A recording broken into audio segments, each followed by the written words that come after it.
I feel like there's never going to be an end in mind, like there's always more. There's always something coming up that I might want to get advice on, or, like I need to work through it myself. So it's like, there's not really an end point for me. I'm seeing it more as like a journey, and this is a journey that I'm on. And Well, think about it. You have a pediatrician for 18 years. I mean, it's probably why people stay in my mastermind for so many years, right? Because it's yeah, like you have a pediatrician, you have a dentist, right, like you go like right, we're going to go and do our right. check-ins. And so Yep, yep, as yep, your kids get to a new stage of yes, development, exactly.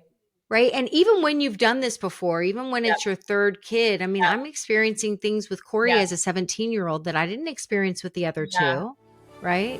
My name's Randy Rubenstein, and welcome to the Mastermind Parenting Podcast. At Mastermind Parenting, we're on a mission to support strong-willed kids and the families that love them.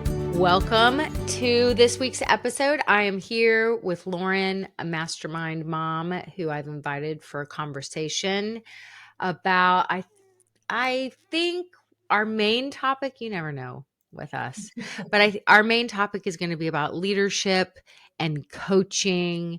And I know that you have some expertise in this. And I really think the angle I'm going for is you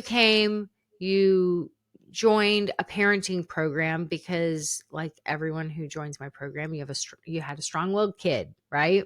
Like, this kid, I'm doing lots of the things, and here I am coming in with all this expertise, but I'm joining because I've got this kid that is continuing to be my squeaky wheel.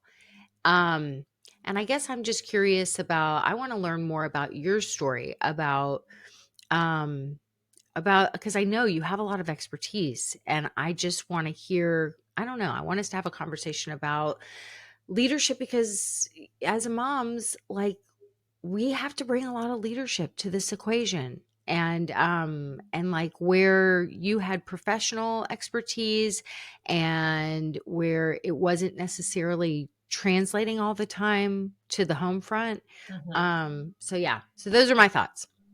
Yeah, no, thanks. It's been a great journey for me so far with Mastermind. It's been, I think, like 2 years now, actually. Wow. I first heard about Mastermind from a friend, actually, and I remember our conversation so clearly. We were on a walk, and I happened to ask her something pretty innocent, something about like if one of her kids had like ever, gotten in trouble at school or something like that. And all of a sudden she started telling me how one of her children did get in trouble at school a lot. And it was one of those moments you were like, wow, like somebody's letting me in. Like I'm seeing some vulnerability here, like not everybody else has these like perfect children who like never get in trouble, or it's like super easy. And that's when she brought up you, Randy, and Mastermind. It's like, but I'm part of this group that has like really, really helped me like think about, how I can show up, as a mom with my son. And I was like asking her to explain it, and she couldn't really like explain it really, really clearly. She's like, I just can't really explain what it's done for me. But I was super intrigued. I consider myself like a lifelong learner, like whether it's, Hmm. in my like sort of professional area or outside of it. I just like really love bringing that curiosity. And so she shared your podcast with me, and I started listening. And it was right around that time you were doing just like sort of this like open session. So I was like, you know what? Like I'm just gonna try this out. And I did, and I actually raised my hand on the call, and it was amazing. It was just like this like 5 minute segment was just transformative for me, where I felt like, in my professional world, it's so common to go to like professional development sessions, right? That's common, Hmm. it's accepted, it's applauded, it's written into our budgets, right? To go get this professional development. And I never thought about that in terms of how it equates, like how that could also equate and translate to the parenting world. And when I showed up to that session and I got coached, and it was like, I was like, oh my gosh, like I feel like I have a tool, I have it like a technique. I feel like I was understood. I feel supported. I feel like I have something to try out. I felt more confident. And I was like, this is really, really interesting. And that was my hook, right? That was my hook in terms of seeing that application and just be so seamless in terms of something that I do regularly and I support, my colleagues doing regularly, how that could translate to my home as well. So, so like if you had to say like what your background is in, because I know you like leadership is it's kind of like your thing. So tell me, I mean, right? So yeah, and I would love to know like how that kind of coaching, how parent coaching, Yeah. how the coaching you experienced on that call, how does Yeah. that differ from the professional type Yeah. of coaching? So I'd say my background as a leader is like it's it's been operationalized because I've been in leadership roles. Like I wouldn't say like my PhD is in education leadership, but it's not like I took classes in like how to be a leader. It's like my Mhm. subject matter expertise is really in areas of equity. It's in areas of impact assessment, how you evaluate your impact and make sure that, what you're doing, whether it's with your time or your philanthropic dollars, is actually translating to impact. So that's sort of where my professional area of expertise is in, but it's, Wait, let me pause you. yep, Because I'm yep. a little slow. So, okay, so my PhD is in education leadership. But when you were getting your PhD in education leadership, was it not about like leadership? Like I like explain a little bit more. Like education leadership sounds to me like how to educate people in the field of education how to be better leaders. Is that what it is or no?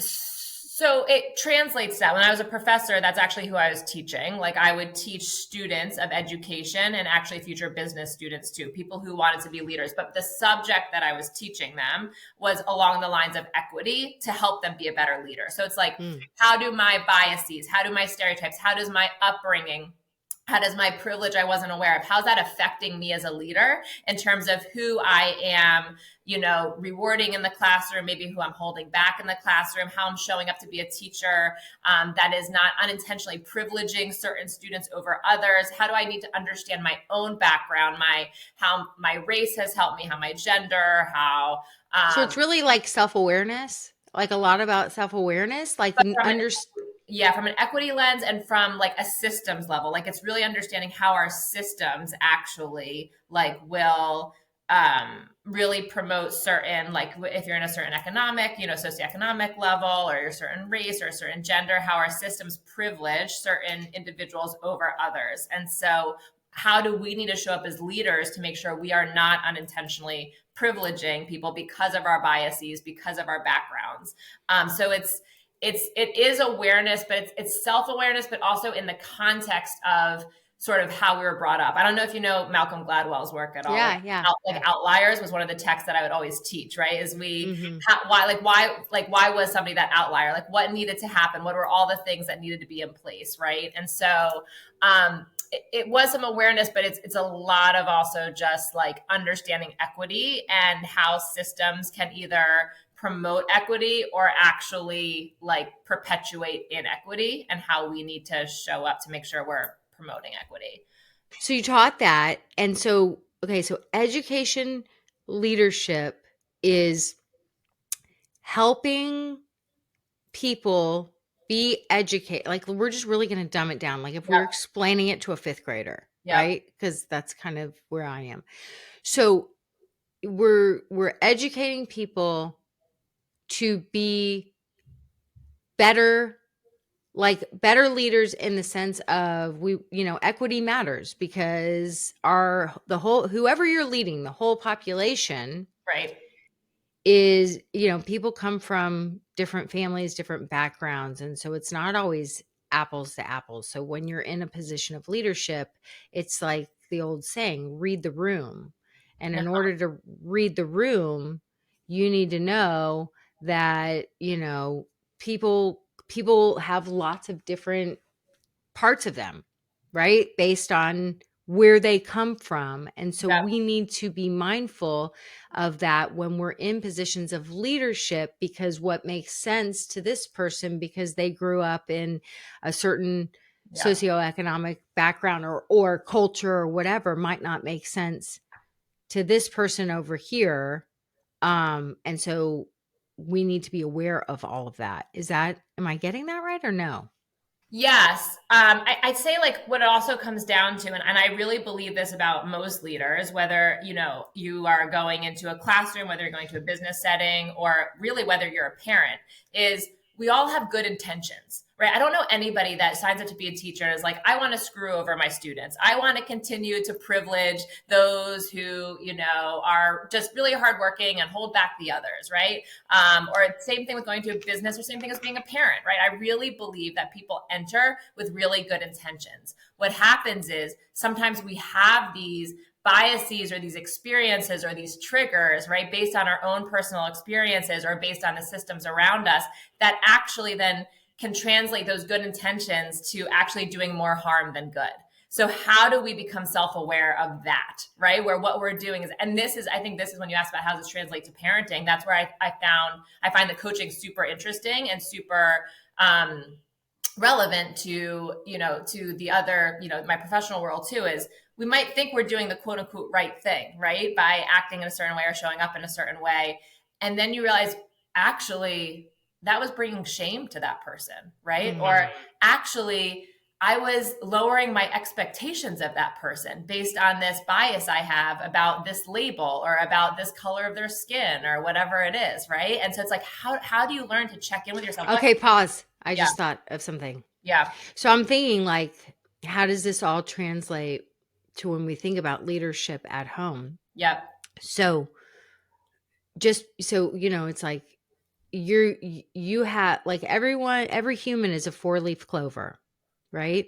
So if you think about, like, your kids, yeah, right?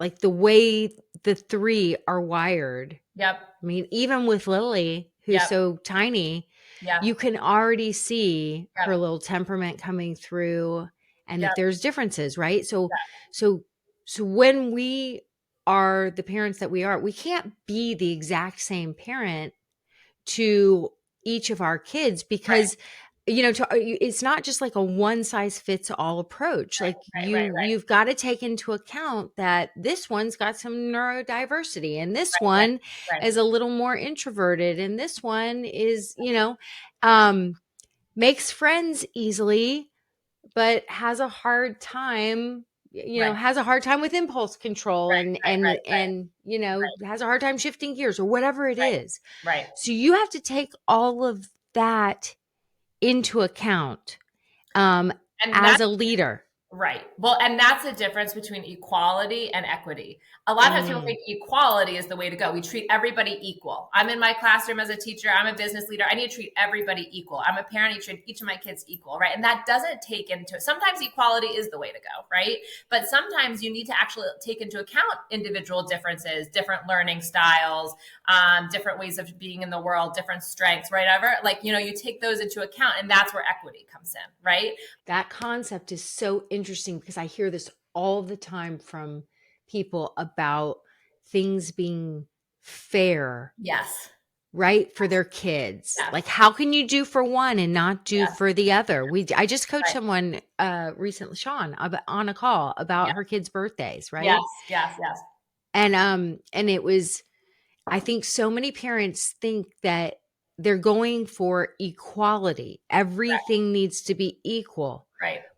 But the truth is as an effective leader, Right. it's really about equity, because A you're hundred taking percent. into, like, who is this person before me? Right. And, and I've got to take into account, and I'll tell you, this Yep. is something I probably should not admit. So we're going to Japan Hmm. over winter break. And I know a lot of people are going to judge me for this, but the Scott and I are going to fly first class, and we're going to put the kids in coach. Hmm. This is not a flex, and it is very privileged, and we're old. Okay. So we're old. Um It's a long. so it's a very long flight. Yeah. Um anyway, I said to Scott, I said, we need to put Alec in first class. Alec is amazing, right? Yeah. Like, he's one of my favorite people to be around. And also, I know from 25 years of traveling with Yep. Alec, Yep. he is highly sensitive. Yep. Where Avery and Corey, I know how they're wired. I know how they're designed. They'll Yep. sleep anywhere. When we get there, they'll be trashed. Yep. They'll be like, they'll catch up on sleep for the, first day or whatever, and they'll bounce back. Yep. Alec, it's kind of like when he was little. If he spent the night out on a Saturday night and stayed Right. up all night, he was trashed through Tuesday. Yeah. Right? Where Avery and Corey would bounce back and just need to go to bed early on Sunday night. Right. So I was like, he can't do it. Like, Yeah. we need to, like, really, it's the difference. It will take him half the trip to recover. And chances are he'll probably get sick. Like, it was about equity, because I know him. It's not that I'm showing him favoritism. Right. He does not have the constitution for it.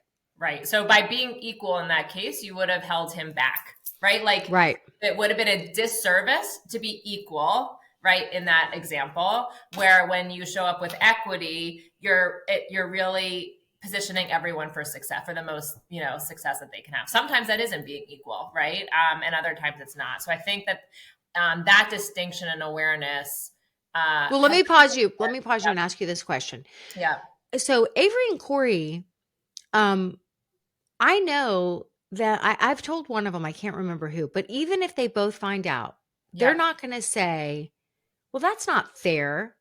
They would not go to that place. Okay. And I think it's because of the equity thing. I think because there's been times that they've gotten an advantage in certain places, but I don't know. What are your thoughts? Why would they not be mad about that, knowing the truth?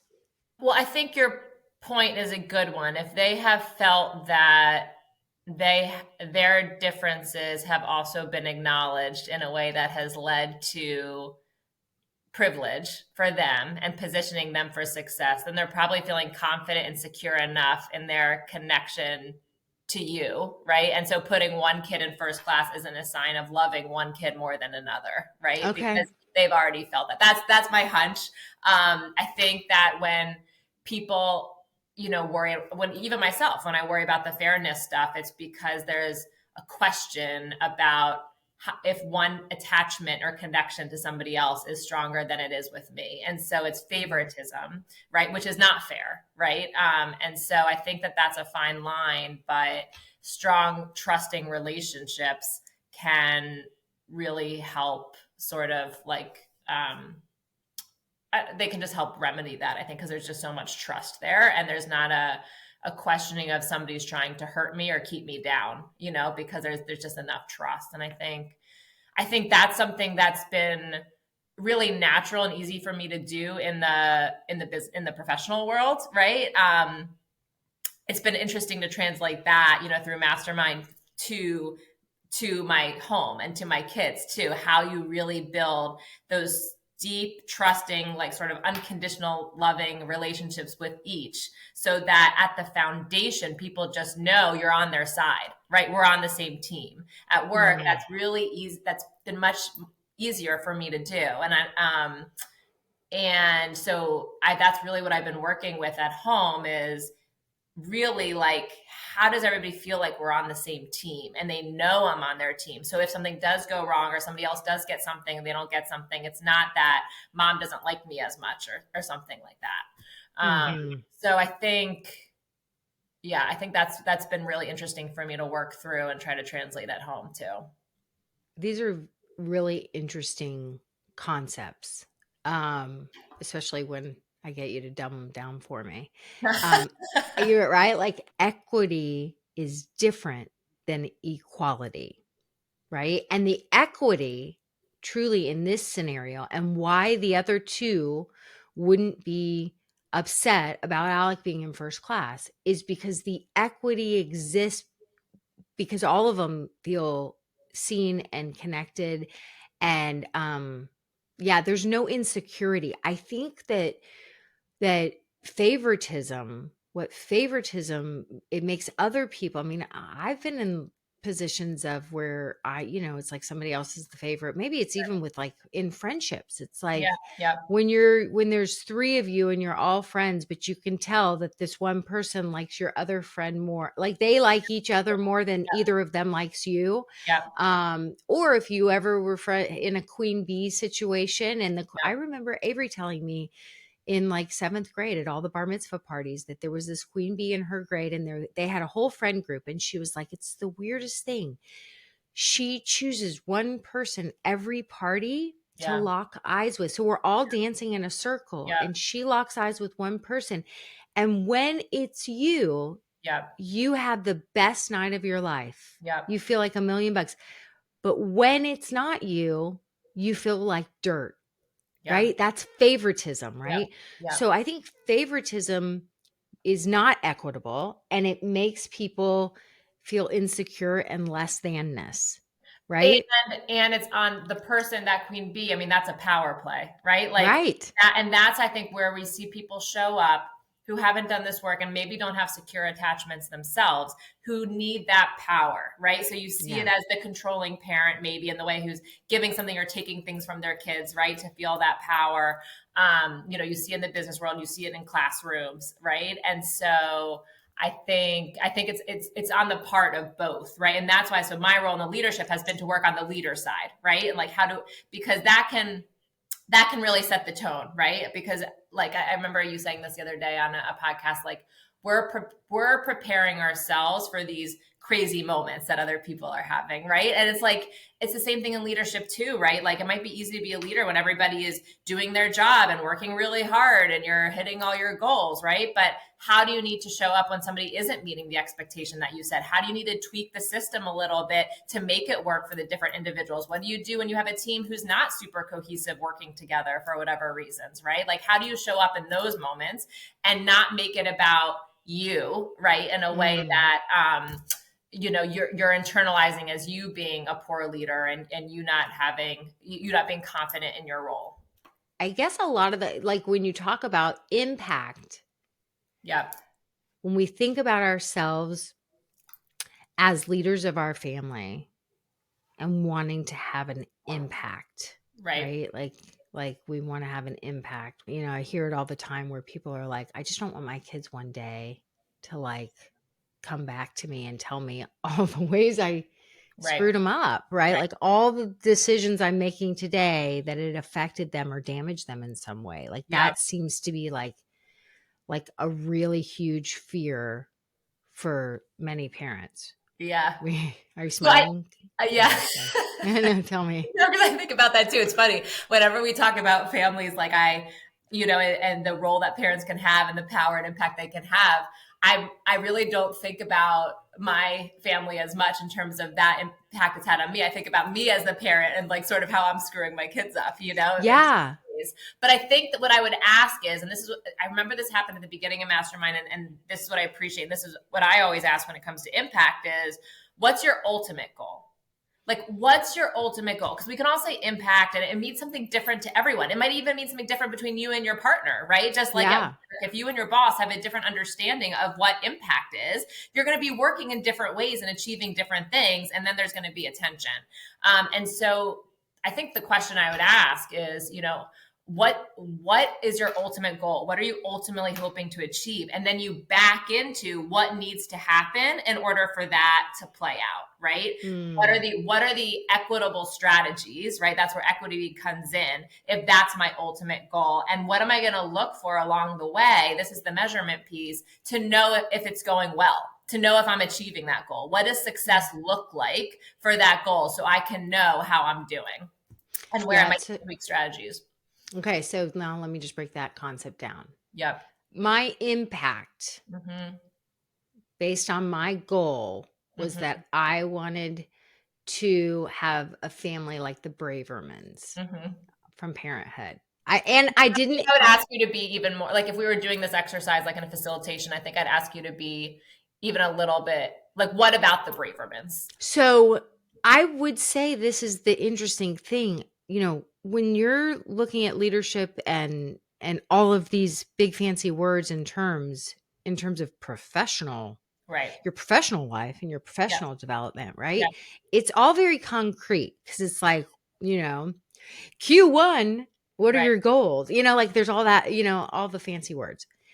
But when it comes to our personal lives, just like how people don't think, it's like Yeah. everyone in these like really impressive professional positions, whether you're Yeah. a lawyer, an in-house attorney Yeah. for MD Anderson, or you work for Chevron or Yeah. whatever, this Yeah. nonprofit, you have a coach, you have an executive coach, right? Right. It's a thing. Yep. It's a thing. Oh, and if you play sports Yep. in school or in college, Right. or even if you take tennis really seriously, Yep. want to learn tennis, you hire a coach. Right. But in this thing that is pretty much the most important thing, the thing that when anyone thinks about their legacy or anyone's Yep. on their deathbed, Yep. right? Yep. What do they talk about? They talk about their family. They Yep. talk about who they were as a parent, Yep. regrets they have as a parent, right? The thing that matters the most to people. But Yep. in this personal thing, it's not yet common, right? It's not mainstream to have a coach or to think about coaching or to think about things like impact or goals. Oh, and also it's just all, I mean, how many times can people like say, wait, you're a parenting coach? People pay you for that? Right. Like what? There's like a lot of gaslighting about it, Totally. which is so insane to me. Even like for me, like I would never have taken the time I only know that my goal, my impact goal was to have a family like the Bravermans. And in my mind, Yep. that was my North Star. And Yep. if I had to break it down on what that looks like, Yep. it's a family that even after they're grown and flown comes back and chooses Yep. to sit next to each other, Yep. chooses to be together, chooses to they have such connected relationships Yep. that they're immersed in each other's Yep. lives, Yep. right? Like Yep. and it's not in a codependent way. Right. It's not a have to, it's a choose to. It's a choose to. And so that was really my North Star, but I never would have pinpointed that that's what it was, because when it comes to family and Yep. personal, like I Yep. wouldn't have, I wouldn't have even known that.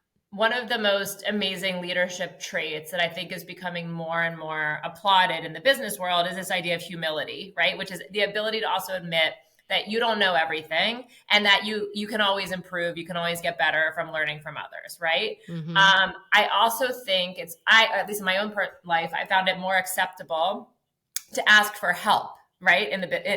As a professional, right? Whether that's through delegating or asking for help because I really don't know something, right? I need somebody to help me with that. That's all very accepted. I feel very comfortable doing that. I don't think that is a statement about how smart I am, how confident I am, how capable I am. I actually think it has been a great model for others to see me being able to ask for help, delegate, get professional development, be coached, learn more, all of that. When it comes to parenting, I don't think there's that. I personally have not found that parallel, right? Where the idea of asking for help is something that is applauded, right? I mean, in terms of the hunt gather parent book, right? Like it seems like in other cultures, like from my understanding, it's just like everybody sees it as their role to help each other in the village.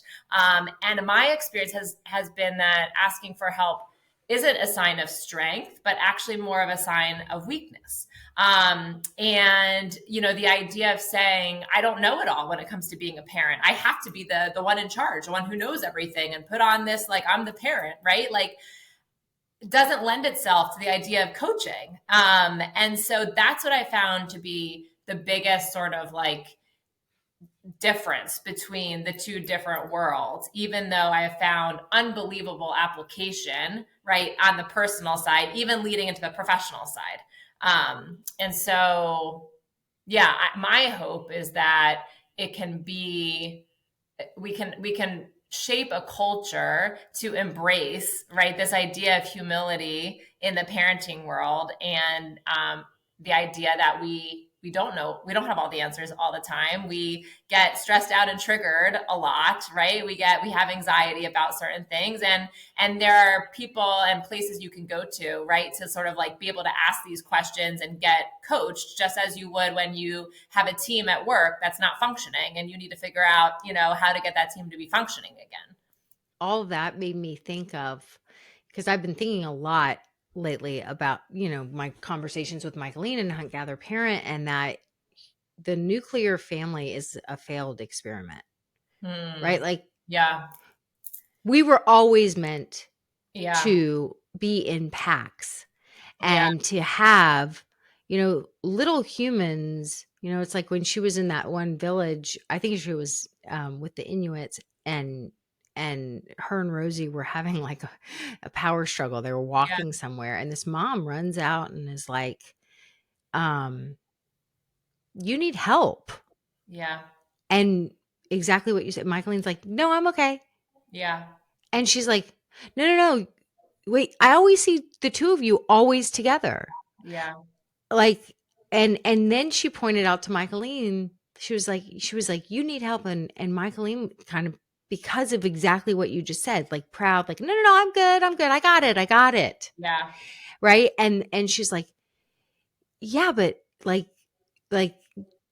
Rosie's probably sick of you. Like, it was like she was Yeah. basically Yeah. saying, like Yeah. like when it's all on, like when it's Yeah. just all you, Yeah. it's too much. It's too much. Like, we were meant to be in these packs, in Right. these communal packs, and it's not Right. supposed to be all on one. But I also wanted to say one other thing. So often the thing that I hear, most of the time, it's women who reach out to me. It's the moms who reach out to me. Mm-hmm. And then quite often they're like, well, I need to go and talk to my husband. Okay. Mm-hmm. And then the husband quite often is like, what? You need, Yeah. like, you. And so he then acts like, so then she has to convince him Right. why she is worthy of getting this support. Right. But the truth is why the fuck is it all falling on her in the first place, right? Right. And so now she has to go and she has to prove her worthiness to Yeah. bring in the support that all humans Yeah. deserve, because it never should have mostly all fallen on one person. Right. And then um and so then he's like, fine, okay.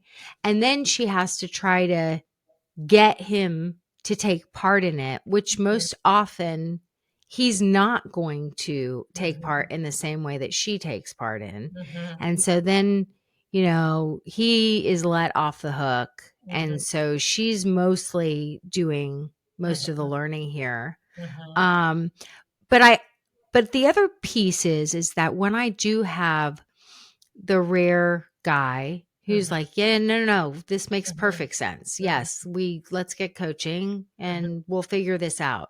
Mm-hmm. He's it's my men who will tell everyone. It's like Lindsay's husband, David, Yeah. who's a big business lawyer. He tells people all, he is so proud of what we do. So proud. He's so bought in. He will shout it from the rooftops. Scott will shout it from the rooftops. When he hears any of the guys at his business meetings complaining with little kids, he's like, well, you need to call Randy. She'll help Mm-hmm. you with this in 2 seconds. Yeah. And so the men shout it from the rooftops proudly, because they're like, no, this works. But Yeah. the women are a little more like, it's a shame source. Like, I should Yeah. know this stuff. I Uh-huh. don't know, what are your thoughts about all of that? Yeah, no, I think that's super interesting. I mean, a few things. One, to your first example from the book about the woman saying you need help, like, I'm super interested in that woman actually. Like, I can't picture that happening today in terms of, because if somebody says that, it's almost like they would either feel like they were insulting someone, or shaming them, or not minding their own business or whatever, right? So I think that's so interesting how there's a culture that's created where somebody is super comfortable and saying like you need help, right, in a way that is not internalized as being or interpreted as being a judgment, right? So I think that's interesting. And I think in terms of the men being comfortable shouting it from the rooftops, I think I would come back to this idea of impact, because however they are understanding the ultimate goal in terms of what success looks like, they're seeing it. Like they must really be seeing it to be so proud of that and feel like this is something we've like accomplished, we've achieved, and like this is how we did it. This is a strategy that we invested in and took on to help us get from point A to point B, and I want to share that, right? It's like they're like resourceful in discovering the smart investments and strategies, right, to get us from point A to point B. And I don't know, I wonder for women if, at least I kind of feel like this, there's always more. Like I can pause for applause along the way for sure and know when there's improvements. This is great for your business model. I feel like there's never going to be an end in mind, like there's always more. There's always something coming up that I might want to get advice on, or, like I need to work through it myself. So it's like, there's not really an end point for me. I'm seeing it more as like a journey, and this is a journey that I'm on. And, well, think about it. You have a pediatrician for 18 years. I mean, it's probably why people stay in my mastermind for so many years, right? Because it's like you have a pediatrician, you have a dentist, right. like you go like Right. we're going to go and do our check-ins. And so as your kids get to a new stage of development, exactly. Right. And even when you've done this before, even when it's your third kid, I mean, I'm experiencing things with Corey as a 17-year-old that I didn't experience with the other two. Right. Yeah, for sure. And there's something to it about the community piece, which is like, and maybe this is where I don't know how the men that you're referring to, if they participate actively in the community piece, like listening to other people's boxers and going on the coaching calls, which isn't about them. It's not me coming to talk about my scenario. And actually when I signed up, I was like, I don't know if I need to hear other people's scenarios. Like I just need help for me, Right. And that's to me why I also feel like there might be the difference between the men and the women. If the women tend to be the ones who are most involved in this community piece, there's something about hearing the me too.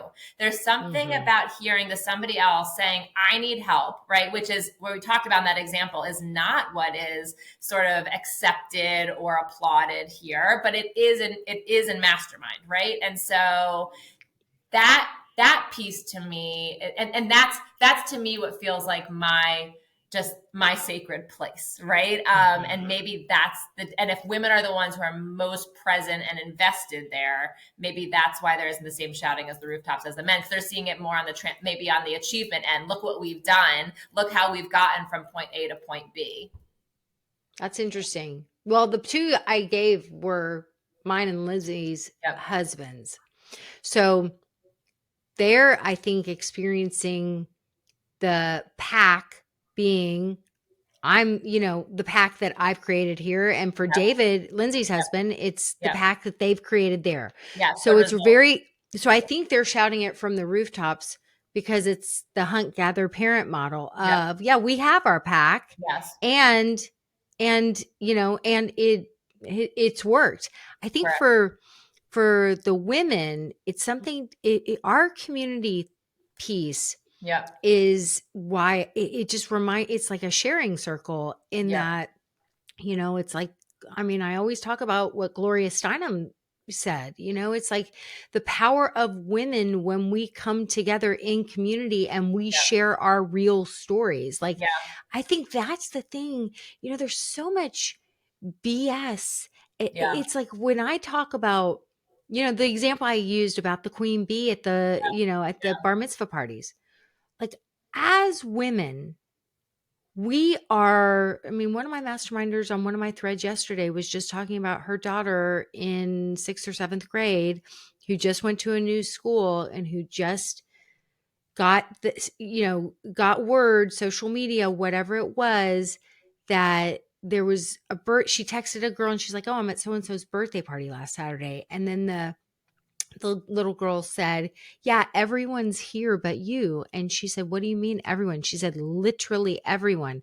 She like sent her the social media pictures, I guess to rub it in her face or something. And this little mastermind child, and literally every girl was there Yeah. but her. Yeah. And so they've done studies where social pain shows up in the body the same way physical pain does. Like Yeah. the same receptors are activated. And as females, I think, I think there is social pain that men go through. I'm not going to Yeah. diminish that. Yeah. But what we go through Yeah. and then continue to go through, but it actually may look different when it's with adult women. With Yeah. seventh graders, it's really Yeah. transparent. By the Yeah. time you're dealing with those kinds of things and it's adult women, it's Yeah. more confusing and it's more Yeah. nuanced. Yeah. And so I think that's the power of community. Is for many of us, we haven't had such trusted, safe spaces Right. in our lives, and I think that sense of belonging and community, I Yeah. mean, when we have that, Yeah. it's like we become so powerful in ourselves because it just feels so amazing to have that trust and that safety. Yes. And like the you are not alone piece.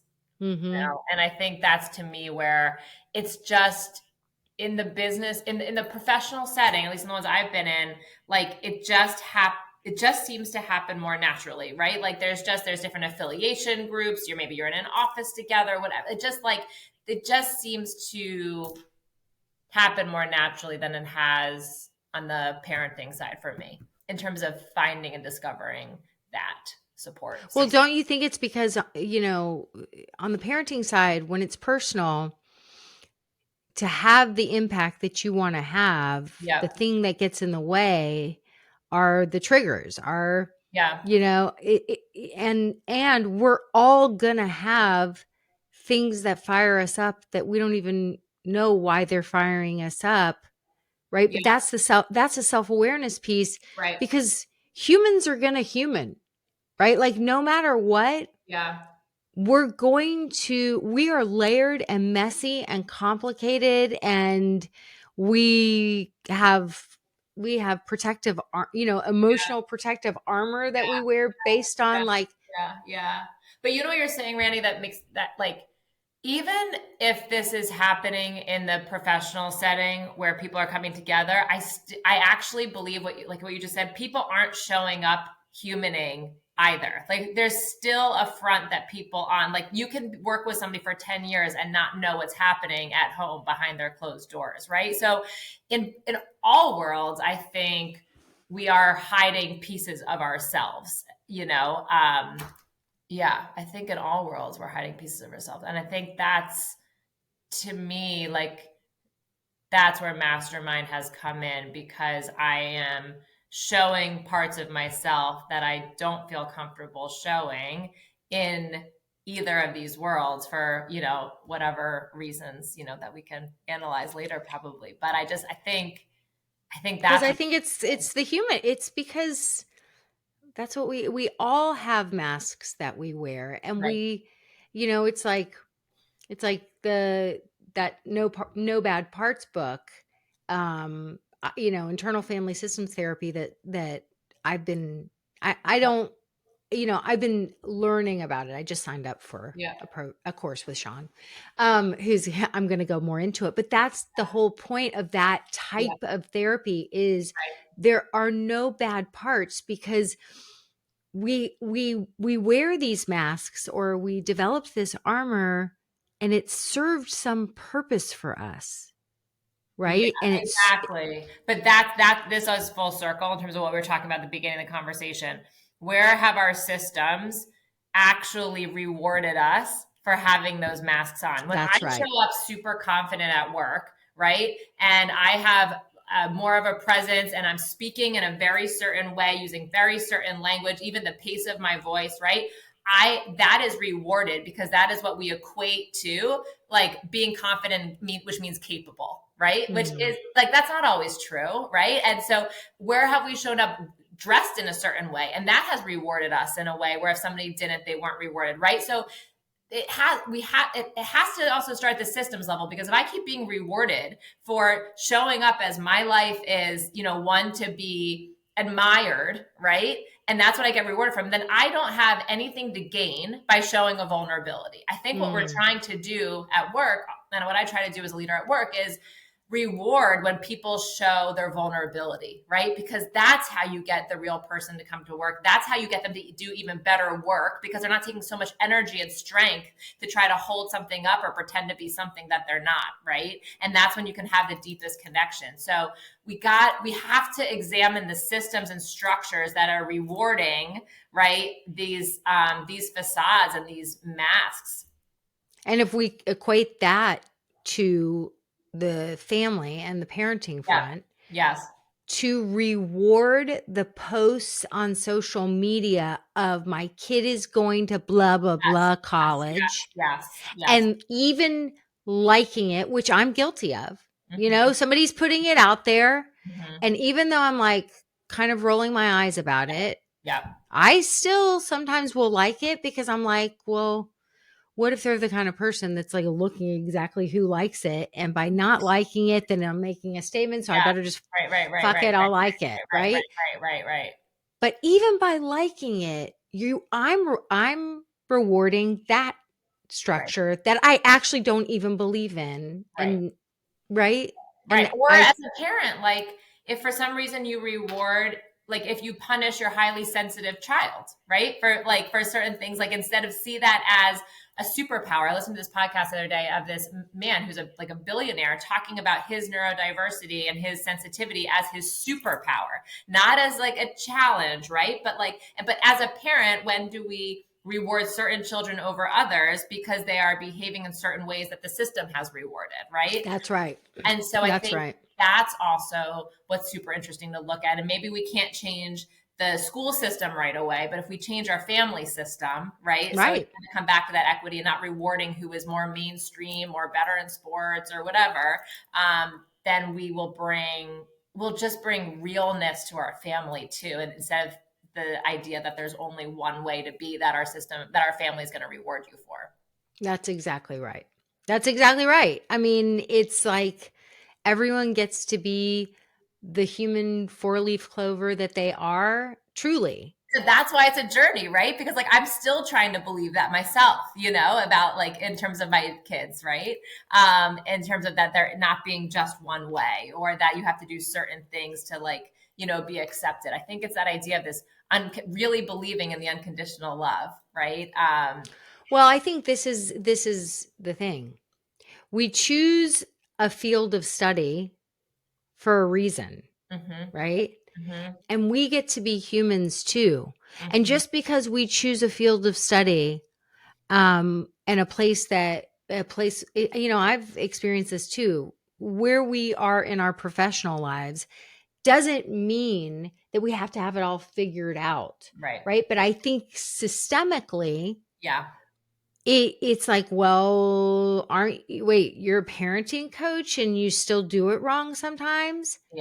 Right. So systemically, we don't reward vulnerability. We don't reward humanity. It's like, if you're going to be the one teaching these things, doing this professionally, then you better have it all figured out and be perfect. But who do you feel like you're hearing that from?